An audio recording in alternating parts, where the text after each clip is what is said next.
કે બે પ્રેમીઓનું મિલન છે ને ભગવાન કૃષ્ણની કૃપાથી થાય છે, અને એ બે પ્રેમીઓનું અલગ થવાનું કારણ જો હોય ને તો એ સમાજની ઇજ્જતનું હોય છે. પણ મારે એ સમાજને એટલું કહેવું છે કે શું પ્રેમ કરવાથી ઇજ્જત જાય? જો પ્રેમ કરવાથી ઇજ્જત જાતી હોત ને તો ભગવાન કૃષ્ણએ રાધા રાણીને પ્રેમ જ ન કર્યો હોત.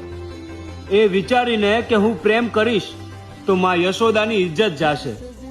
પણ નહીં, ભગવાન કૃષ્ણએ રાધા રાણીને એવો પ્રેમ આપ્યો કે આ ધરતી ઉપર હજુય થાય છે રાધા અને કૃષ્ણના પ્રેમની વાતો.